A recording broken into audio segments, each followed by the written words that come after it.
So this message was sent to the institute where I work some time ago, and I'll come back to why I'm reading this in a second. I strongly urge you to check into the behaviours and statements of Mr. Flip Mason, spelled my name wrong by the way, also known as Thunderf00t on YouTube and online. I've recently been made aware that Mr. Mason has been using his position in your institute to promote hatred of different groups and to justify genocide. He has openly stated on his YouTube channel and in debate he participated in his sympathy for the Nazi genocide. Bollocks. His position within your institute leads me to believe that your institute may also hold such sympathies. Yeah, right. Whatever. I believe his conduct to be unprofessional, bordering on downright dangerous, and that he has openly harassed Miss Anita Sarkeesian and encouraged his online horde of followers to harass her as well. The result is she's been threatened with rape and murder almost constantly since he began his video series on her.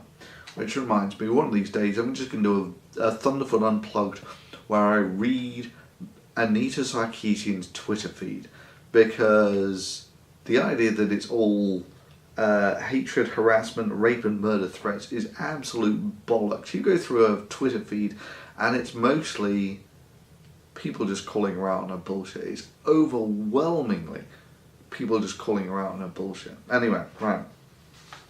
He is openly racist against Muslims. Now at that point you might think this is a troll, but I happen to know this is actually someone who actually really believes this crap, that you can actually be racist against an ideology. Most people think it's sporting if you're going to be racist, it needs to be against a race rather than an ideology, but whatever, she's an idiot. His video series on Islam is a disgusting smear campaign against millions of people, and he clearly hopes to fan the flames of hatred and perhaps even cause violence. I believe he's broken the law, i.e. the law against the support and dissemination of movements oppressing human rights and freedoms 2001. He is in violation of this act on numerous levels. His attacks on feminism and human rights groups, yeah. His attacks on Muslims as an entire religion, his revisionist history, yada yada yada. Mr. Mason is literally running a hate army of 329,000 followers, and if he disagrees with your opinion, you will be attacked. You will be attacked by his neo-Nazis who are completely committed to white male supremacy. White male supremacy. It is time for you and your organisation to put the puzzle pieces together. 1. He hates Muslims, Nazi ideology.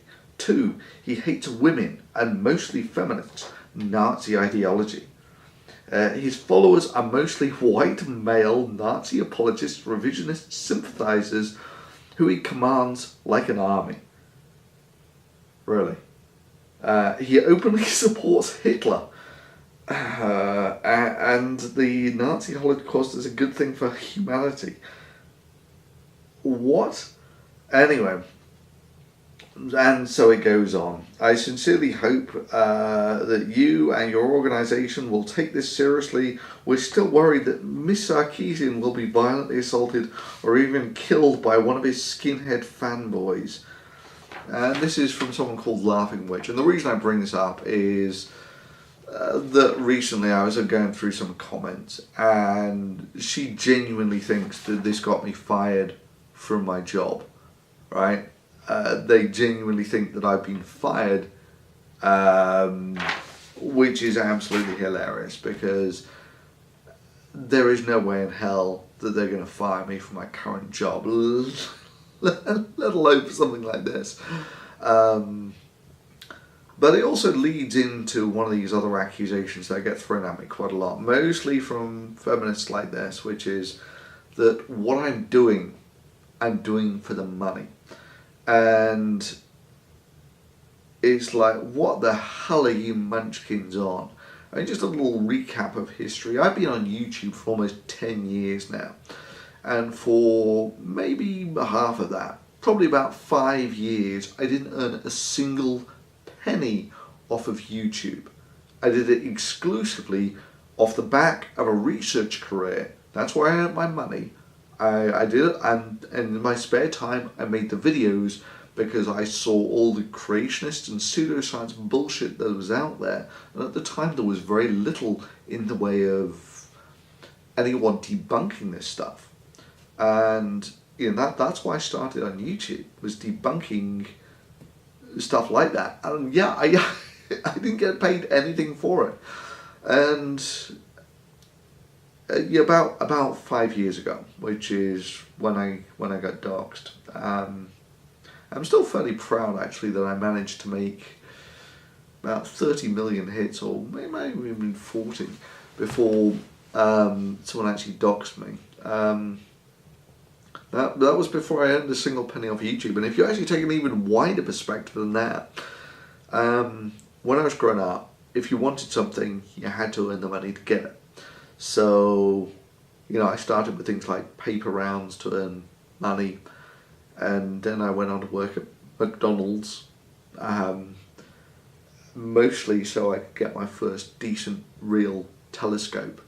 It's bizarre actually. I just quite enjoyed working at McDonald's. It was a good sort of team spirit. Lots of, I didn't mind working at McDonald's, but anyway, after that you start working at university, and they pay you for that. They pay you for the research that you do, and if I wanted to earn money, I wouldn't be doing research in a lab. I would be doing it in the private sector, where they pay sort of 2-3 times as much. That money comes with a lot of strings attached, which is why I don't do it. But the point is that I could quite easily be working. I've had offers from industry to work for really very respectable salaries, but for me, I enjoy the research that I do. It's kind of like having sex with the universe. That it's just you and the universe, and you're trying to work out how it all fits together and works. Research is interesting, and yeah, so that's where I've that was my real research path, and the reason I'm still doing it is because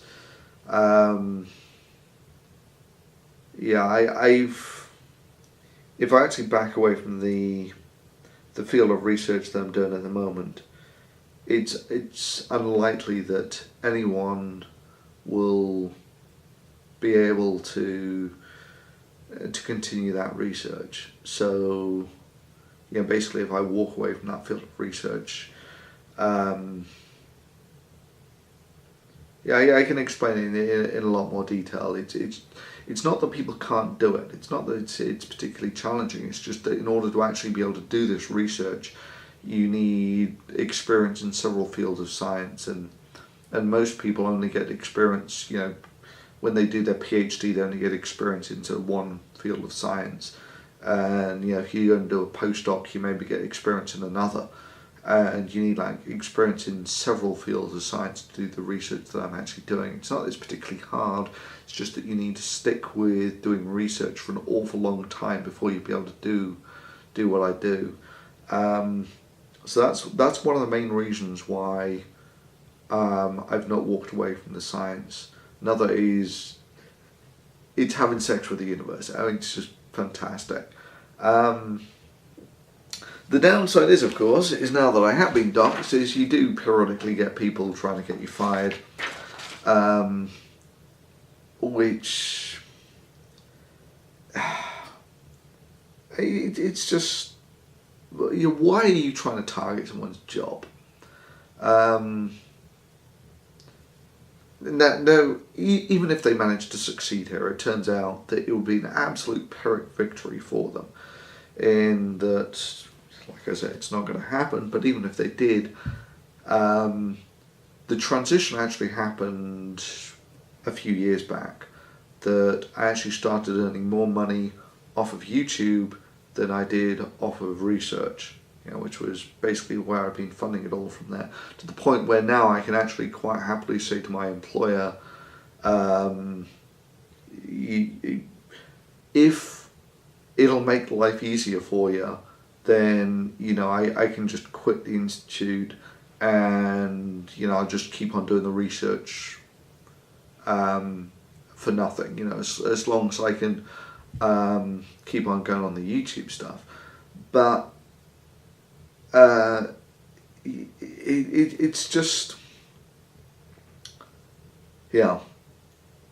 bizarre that after all this, the accusation is you're doing it for the money.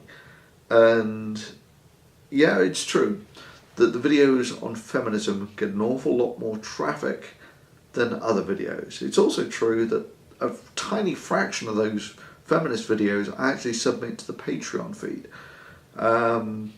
Again, if I was doing it for the money, wouldn't I be putting them all in the Patreon feed rather than what I'm doing at the moment, which is I know for the last year it's been significantly diminished, although that's sort of personal reasons that many of you'll know about.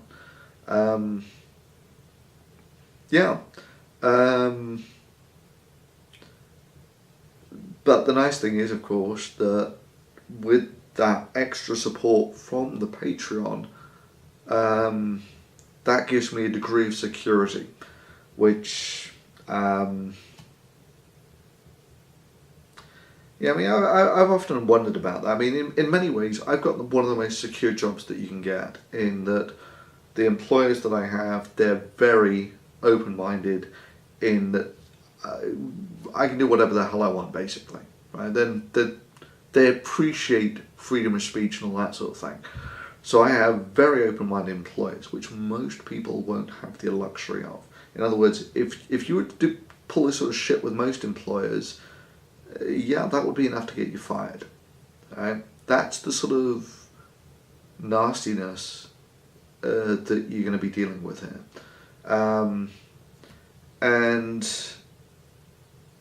Which would now it turns out that even if they did manage to get me fired here, I could go and do research in industry or whatever. But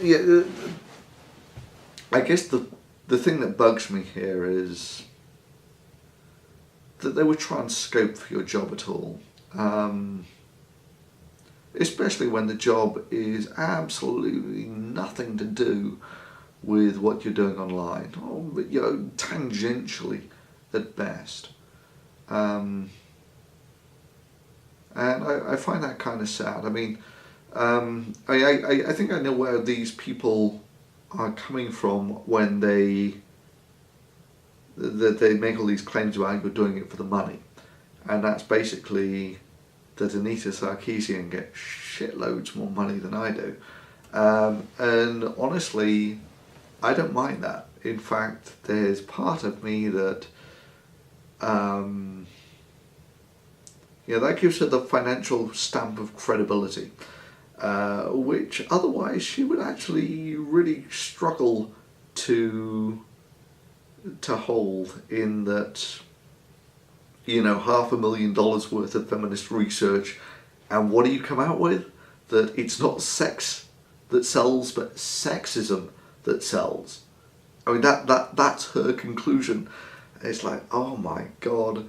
And then people say that you're giving her all this attention, and that's actually getting her seen by more and more people.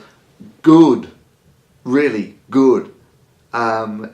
It's like Benny Hinn or Sarah Palin or something, that she's basically the Hindenburg of feminism.